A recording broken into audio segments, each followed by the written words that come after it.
ఇప్పటి నుండి నేను కాన్ఫరెన్స్లో వారానికి 3-4 రోజులు ఖచ్చితంగా తిరుగుతాను. ప్రజా సమస్యలపైన ప్రజల యొక్క అభిప్రాయాలు కనుక్కొని అధికారులకు కూడా అర్జీ రూపంలో పంపించడం జరుగుతుంది. ప్రతిరోజు ఏదో ఒక కారణంతో పోలీస్ అధికారులు మనం నిలబెట్టడము, ఎక్కడ కూడా ప్రోగ్రాం చేయకోకుండా అడ్డుకోవడము, ఇవన్నీ జరుగుతున్నాయి. ఈ ప్రక్రియ అంతా ఆలోచన చేసాం. 2 సంవత్సరాలు ఓపిక పట్టినాము. ప్రతి లీడర్ కూడా ఏదైనా సమస్య వచ్చినా కూడా నేను ఇప్పటి నుండి కూడా ఖచ్చితంగా దీనిపైన సమస్య పైన పోరాడతాను. అంతేకాదు తరచూ కూడా ఈ మధ్యకాలంలో గ్రామాల మీదకి 50 వెహికల్లు 60 వెహికల్లు పోయి ఆ గ్రామంలో ఉండేటువంటి లీడర్ను టార్గెట్ చేసి నిజమో అబద్ధమో ఏం జరిగినా కూడా వాళ్ళ ఇళ్ల మీదకి వాళ్ళ గ్రామంలో పోయి వాళ్ళ గురించి చెడ్డగా చెప్పుకుంటూ ఓ ప్రక్రియగా మొదలుపెట్టారు. ఏదన్నా ఉంటే ఎమ్మెల్యే ఆ గ్రామాల మీద తిరిగి చేయొచ్చు, కానీ ఏమీ సంబంధం లేకుండా, ఎలాంటి హక్కు లేకుండా జేసీ ప్రభాకర్ రెడ్డి శైర్య విహారం చేస్తానే పోలీసులు చూసి చూడనట్లు పోతారు. పోలీసుల నిర్లక్ష్యం వల్లే ఈరోజు లాండ్ ఆర్డర్ ప్రాబ్లం అనేది ఫెయిల్యూర్ అయింది. కళ్ళారా చూస్తున్నాం. ఏంటికంటే నేను చెప్పేది, ప్రతి గ్రామంలో కూడా 2 గ్రామాలను పిలిచి బైండ్ ఓవర్ చేయకోకుండా ఒకే వర్గానికి పిలిచి బైండ్ ఓవర్ చేస్తాను. ఇది చాలా దారుణమైన పరిస్థితి. మేము వస్తే తెలుగుదేశం వాళ్ళు ప్రోగ్రాం పెట్టినారు, మీరు తొందరగా పోవాలని. తెలుగుదేశం వాళ్ళు ప్రోగ్రాం పెట్టుకుంటే ఇంకో గ్రామంలో పెట్టుకోవాలి. ముందు వాళ్ళు అనౌన్స్ చేస్తే నేను ఇంకో గ్రామంలో పెట్టుకుంటాను. అంతే తప్ప ఎవరో వస్తున్నారని ఏదో జరుగుతుందని మమ్మల్ని పొమ్మనం అనేది మంచి పద్ధతి కాదు. ఇది ప్రజాస్వామ్యం. ప్రజాస్వామ్యంలో ప్రతి ఒక్కరు కూడా మాట్లాడే హక్కు ఉంది. మాట్లాడుతూ అంటారు కూడా.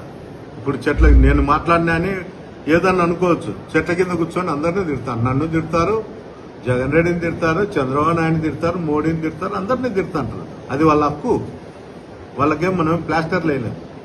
ఎవరో తెలుగుదేశం కార్యకర్త చెప్పినాడని వాళ్ళని స్టేషన్లకు పిలిచి తిట్టేది, బైండ్ ఓవర్లు చేసేది, ఇది మంచి పద్ధతి కాదు. ఇలాంటి పరిస్థితి వచ్చే కంటిన్యూగా ఒకటే వర్గానికి సంబంధించిన వాళ్ళను స్టేషన్లకు పిలిచి ఇబ్బందులు గురి చేస్తే ఖచ్చితంగా మేమే కాదు, ఈ మండలంలో ఉండేటువంటి నాయకులు అందరూ కూడా కలిసికట్టుగా వచ్చి మేము ఆఫీసుల కాడ కూర్చుంటాం. ఎవరు అడిగేవాళ్ళు లేరని వాళ్ళ ఇష్టం వచ్చినట్లు వాళ్ళ సామ్రాజ్యం ఉన్నట్లు చేస్తారు. ఇది ఎంతవరకు సమంజసము ఒకసారి పోలీసు అధికారులు కూడా కనుక్కోవాలి. ఇంకా దారుణమైన పరిస్థితి ఏమంటే, మాకు టౌన్లో అయితే ఇంకా దారుణమైన పరిస్థితి.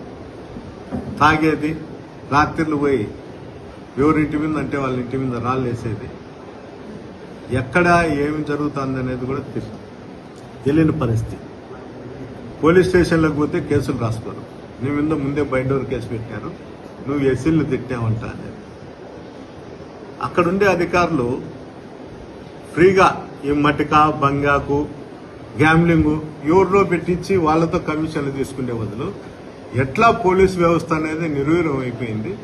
వాళ్ళే కానిస్టేబుల్తోనే మటకా కంపెనీలు, బంగాకు, ఈ స్పిటాకులు పెట్టించుకొని ఎక్కువ ఎక్కువ డబ్బు వస్తుంది. దీనిలను తెలిసి కూడా పోలీసు పై అధికారులు చూసుచున్నట్లు పోతారు. నేను హైకోర్టు నుండి ఆర్డర్ తెచ్చినా కూడా పోలీసులు బేఖాతరు చేస్తాను. మీరు పోకూడదు, చేయకూడదు, ఎమ్మెల్యే ప్రోగ్రాం ఉంది. ఎమ్మెల్యే ప్రోగ్రాం ఉంటే ఎమ్మెల్యే ప్రోగ్రాం చేసుకుంటాడు, మా ప్రోగ్రాం ఉంటే మా ప్రోగ్రాం చేసుకుంటాడు. అంతే తప్ప ఆంక్షలు పెట్టేది ఏంటికి? పోయాలి వద్దు. ఎవరు ముందు ప్రోగ్రాం అనౌన్స్ చేస్తే వాళ్ళకి పర్మిషన్.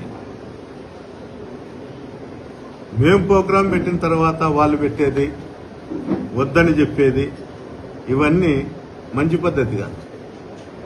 ఏది ఏమైనా కూడా మేమైతే కాన్ఫరెన్స్ లో ఎవరికి ఏమన్నా జరిగినా, ఆరోగ్యం బాగాలేకపోయినా, ఏదన్నా ఇబ్బందులున్నా ఆ గ్రామంలోకి పోయి వాళ్ళతో మాట్లాడడం జరుగుతుంది.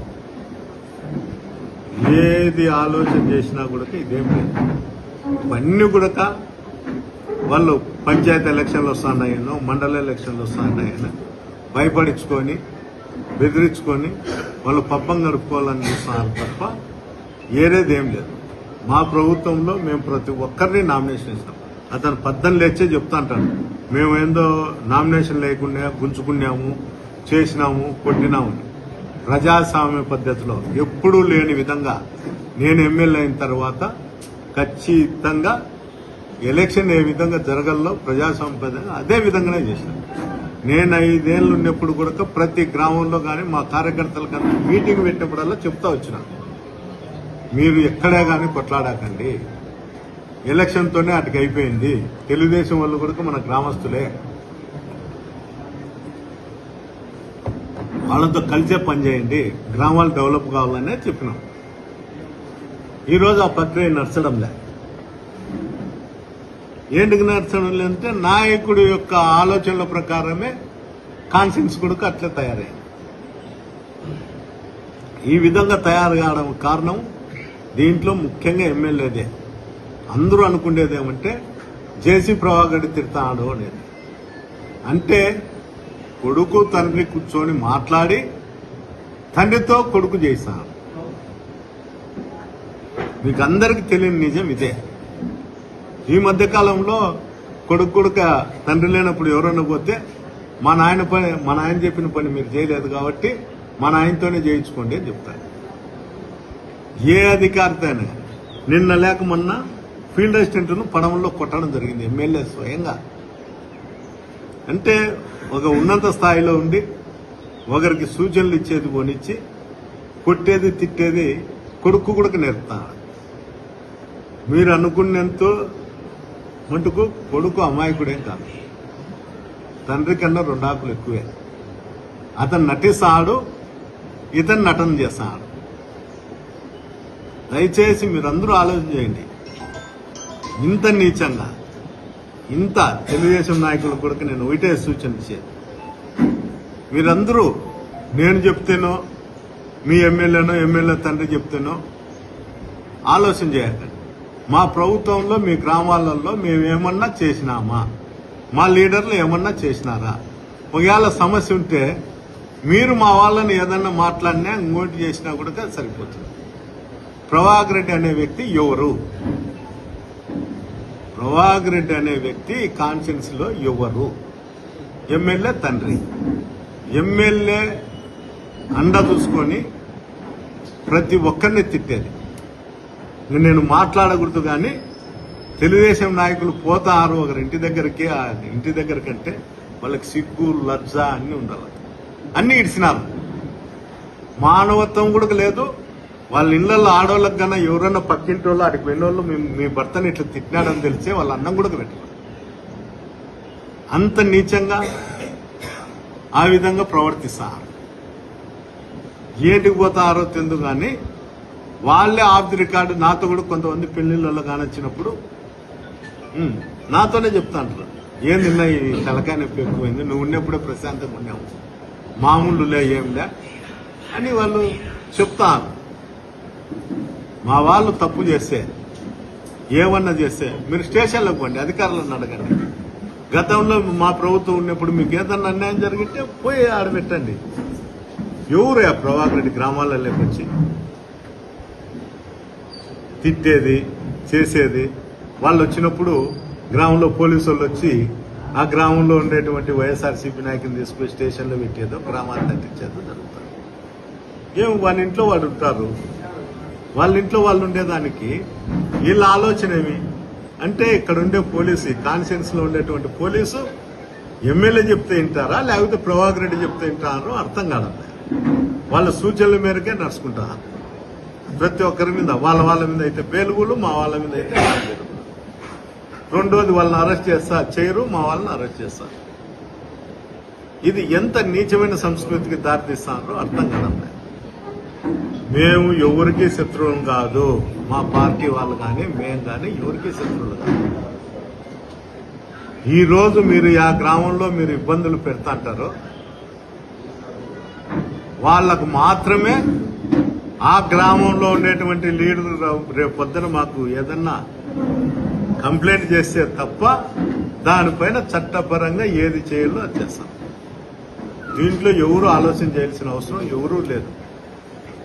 మాకు ఘర్షణలు కావట్టదు, మేము అధికారంలో ఉన్నప్పుడే చేయలే, ఇప్పుడు చేయాల్సిన అవసరం కూడా మాకు లేదు.